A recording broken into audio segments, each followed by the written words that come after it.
If you remember punching chickens, kicking down trees, and throwing food at the fairy godmother, then you grew up playing Shrek 2, the game. But which one? Because there were 7 completely different versions of this game. And in this video, my special guest and I are going to compare each of them. Ah, Shrek, everyone's favorite green monster. Sorry, beverage can. The first movie had a bunch of different tie-in games, so it only made sense for the sequel to take things up a notch. And it definitely did, starting with this, the console version released on the PlayStation 2, Xbox, and GameCube. This one is an action-adventure game. You go through levels, doing puzzles, and causing all sorts of destructions with up to 4 players. And I might as well get this out of the way early. The camera can become really annoying, especially if you're playing this with friends, because the game lets all 4 players control the camera. So playing this with my younger brother was definitely a painful experience. The characters all have special abilities like Shrek's body slam, Donkey's kick, and Fiona's ability to, slow down time?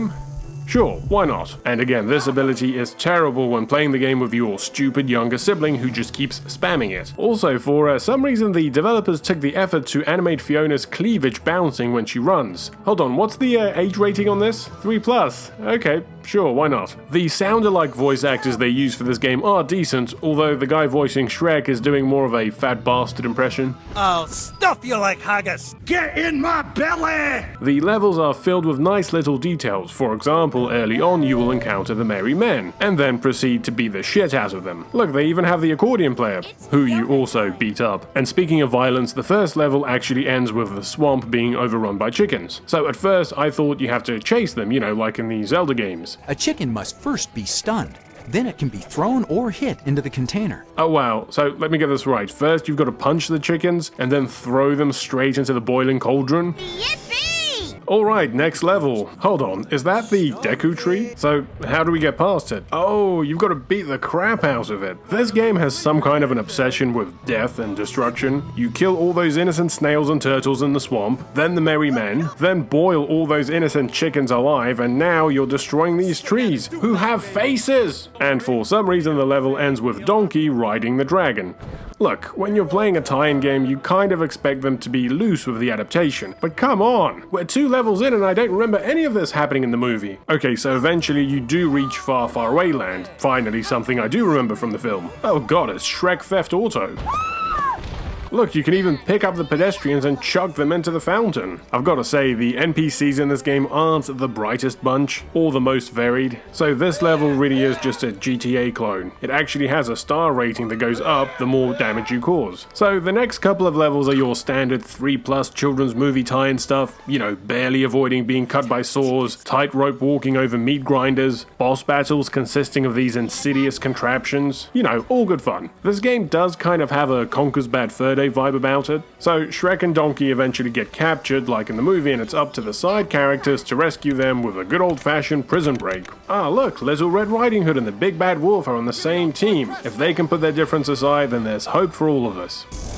Thick. So the next level is kind of like an homage / parody of the Mines of Moria from Lord of the Rings, and you get to play as handsome Shrek and Donkey this time. That's right, they're the same character. Jeez, just look at the size of that sword. No wonder Fiona chose Shrek over Farquaad. I don't think I can pull this lever with Shrek.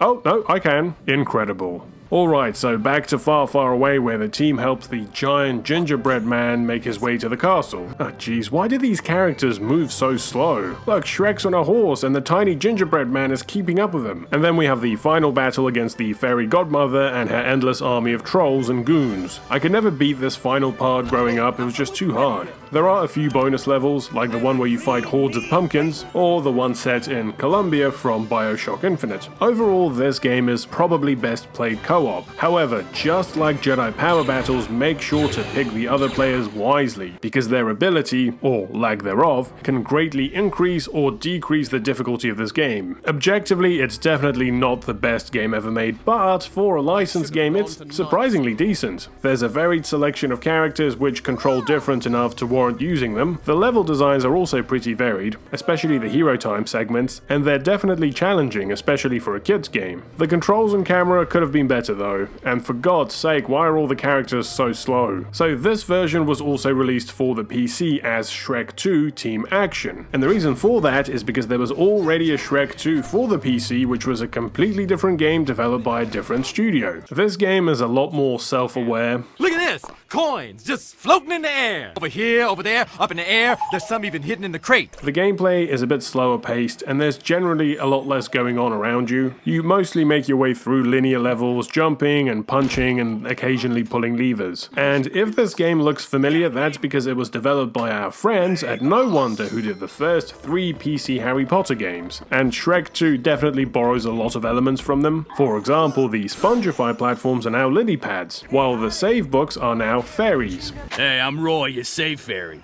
If you see me flying around, run up to me and I'll save your game. Something new here is the vending machines that dispense potions which give you different superpowers. Wait, is that where BioShock got it from? So you've got a bunch of different powers. There's the love potion. Oh, I love you. The tiny potion. You heard a big green ogre here a second ago. One that turns your enemies into frogs. Into open-toed shoes. And my favorite, the ice potion that freezes enemies and turns them into cubes. Oh, this is so brutal for a kid's game. Whoa, Shrek sure is spry for a big fella. Look at him just gliding around. This version sticks a lot closer to the movie's plot, and retains a lot of the movie's tongue-in-cheek style of humor, which is highlighted by the really good voice acting. Oh, of course, a tree. Well, that should be easy. There's only about 4 million trees in the forest. Unfortunately, the character models and animation is what holds this version back. The characters hardly ever move their eyeballs, which just gives them this dead look. I'm not sure. In addition to Shrek, you also get to play as Donkey and Puss. Oh, it's the Deku Tree again. Hello. What? He spat at me. I guess I'll just have to kick him until he explodes. All right. Puss in Boots is a lot more nimble, so his levels are mainly consistent of sneaking. Also, this game should actually be called Shrek 2 Double Jump, because that's 90% of what you're going to be doing. Look at this big bandit boss. He's literally just a bigger version of the regular bandits. Just look at handsome Shrek. He's loving life. Should probably do something about that eyebrow spasm though. Hold on, Fiona. Shrek's shit. You actually get to play as the giant cookie this time, and boy does it kill a lot of people. The fairy godmother is also the final boss in this version.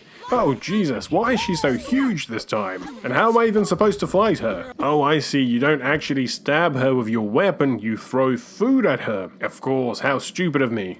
So that's the PC version. As I said, there's a lot less stuff going on here than in the console counterparts. The environments are a lot more clear-cut and follow a set path. Most of the game is comprised of basic puzzles and platforming, because this version is actually aimed at a slightly younger audience than the console. Although I'm not quite sure how much younger you're supposed to get than 3+. Now, there is technically another Shrek 2 tie-in for the PC, Shrek 2 Activity Center, but it's not really a game, it's just a collection of basic mini games and puzzles, like the one where you play hide and seek with the characters. Hello. Just do it. Or this one where Shrek has to copy what the king eats to impress him. Poor Shrek, he must really be feeling the pressure here, just look at this nervous tick he's developed. You also get the one where the 3 pigs have to catch items. You know, your typical stuff. Anvils, eyeballs, packets of painkillers, used contraceptives. Look out now. Also, for some reason, on the main menu, Shrek and Fiona look like they're hostages. Are you having a nice time? That's right, keep smiling and no one gets hurt. Okay, so that's it for the console versions of Shrek 2, but what about the handheld games? Well, I'd like to hand this part over to someone who knows Game Boy games like the back of his. Well, he doesn't actually have hands. Anyway, it's TheLonelyGoomba. Hey up. I'm not sure how I got out of those 2 pipes, and frankly, I don't want to know. But what I do want to know is, are the handheld Shrek 2 games any good? Well, let's find out. First up, we got Shrek 2 on the Game Boy Advanced, developed by Vicarious Visions, who, oddly enough, have a pretty good track record when it comes to GBA games. The game itself, well, it's nothing like the console version at all. Instead of combat and action, you basically got a slow-paced puzzle game. It's one of those games where each character has a unique ability and you've got to swap between them and stuff to progress, like Lost Vikings on the Super Nintendo, even though I'm pretty sure no one remembers that game anymore, but still, that one Lost Vikings fan will appreciate the comparison. So, Shrek can pick things up and slam things with his ass, Donkey can jump higher and kick objects and... whoa! that's about it. But they do a good job with the limited moves. The puzzles aren't insultingly stupid either, honestly, considering it's a kids game anyway. You'll have to use at least 2 brain cells, maybe even 3. It's not bad at all, I'm impressed. There are some levels which aren't puzzle focused at all though. You just play as a single character and you've got to get to the end. The problem is that the game is pretty crappy when it comes to platforming and combat. There's just nothing to it, you just walk up to enemies and punch them in the face. And repeat. You'd think punching someone in the face wouldn't get boring, but it does. Pretty fast too. There's even the occasional boss fight like Puss in Boots, who well, he certainly has an interesting fighting style, that's for sure. But what's cool is, you actually unlock new characters as the game progresses. So now you can play as Puss in Boots. Only, instead of bouncing around like a maniac, he has a sword. Which you'd think would be better, but no, he's incredibly weak. You can climb walls and slide down things though, which is fun. And using all 3 of these characters at once to solve puzzles is oddly satisfying. Heck, you even unlock more characters later on. They really do a good job trying to keep things fresh. Problem is really, the further you get, the more the game starts to fall apart. About halfway through, they just forget it was a puzzle game and it just devolves into a bog standard platformer. It focuses on all the worst aspects of the game. You'll be begging for the puzzles to come back, but instead, you got another generic platform stage, punching the same enemy over and over again. And the other characters don't help make it much better either. Human Shrek over here, for instance, is making a pretty bad case for humanity in general. I'm not gonna lie, he can barely do anything. His main gimmick is reflecting projectiles, but good luck with that. The timing is pretty fussy. And then the game just starts throwing in one-hit kill enemies too, which is a bit ridiculous. You best be getting good at parrying or you're gonna have a hard time. Especially as the game has no checkpoints, like not a single one. You'll be playing a level for like 5 minutes, only for them to slap a one-hit kill enemy right at the very end and blammo. Gotta do the entire stage again. It slowly starts to drain your will to live. So, towards the end of the game, I think the devs just completely gave up even trying to make clever puzzles anymore. Once you unlock Gingy, you're just running through these levels, killing enemies like they're nothing. I mean, Gingy is a badass. Even the game knows it. Whenever you play as him, the music suddenly becomes badass too. I mean, who knew that gingerbread men were stronger than ogres? Well, I knew that, but it's nice to have some validation at last. So, we're near the end of the game, and considering this is a Shrek 2 license game, the build-up to the final boss is incredibly intense. The music, the levels, heck, I'm not ashamed to say it, it's pretty challenging too. They even decided to actually make puzzles again. I mean, huzzah! It's a strong end to the game. Same can't be said for the final boss, the fairy godmother. All she does is fly around shooting this one attack. All you gotta do is dodge her for 45 seconds. Yeah, they really ran out of ideas at this point. But you'd think it would be easy, but it's not. Like pretty much everything else in this game, it's one hit kill. Why even have a health bar if everything is just gonna kill you in one hit? And Shrek is so slow that dodging these things can be a right nightmare. It's not even worth trying. You're probably best just standing perfectly still and then just jumping over them now and then. Isn't this exciting? Watching Shrek stare at the edge of the screen. I mean, it really captures the essence of the movie. And that's it. We get some stills from the movie and we're done. But wait, there's more. See, they actually made another Shrek 2 game, which released in the same year and was made by the same developers. Man, they really cranked that one out quick.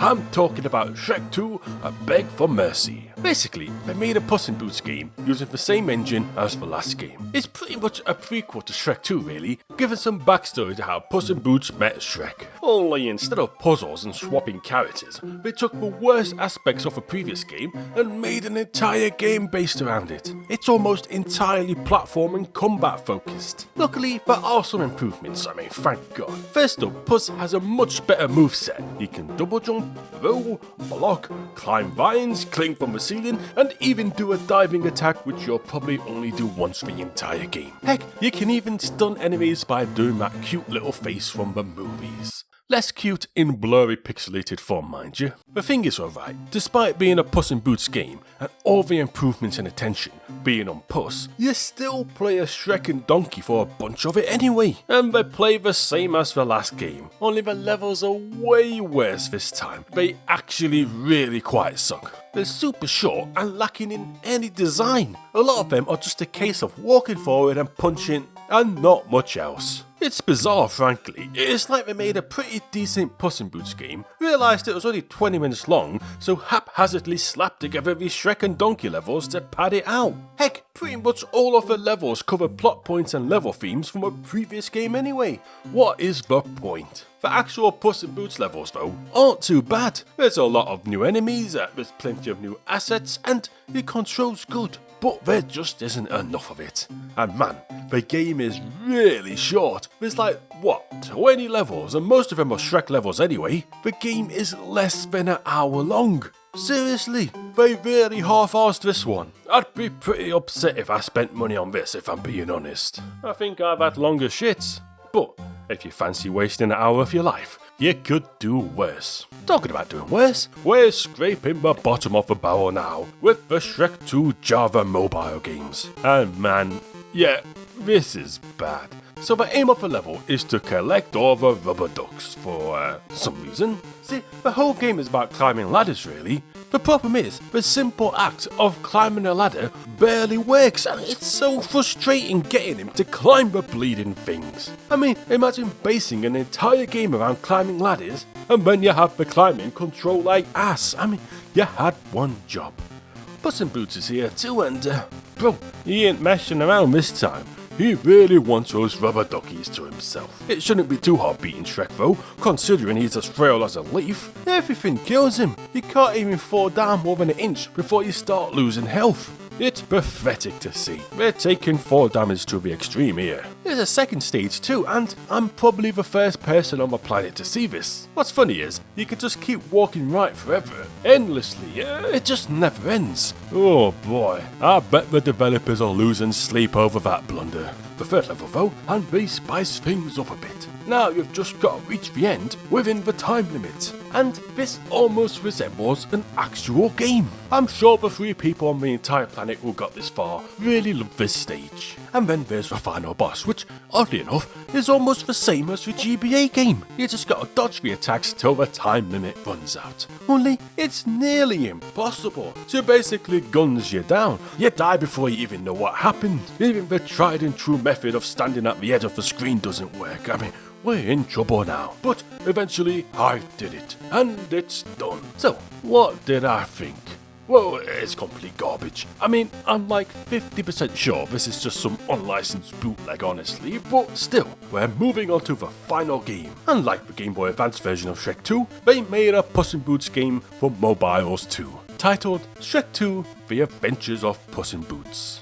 And compared to what we just played, this is a masterpiece. It controls decently, there's a good amount of moves, there's plenty of levels with different environments, and heck, it even has a final boss that doesn't suck. I'm shocked.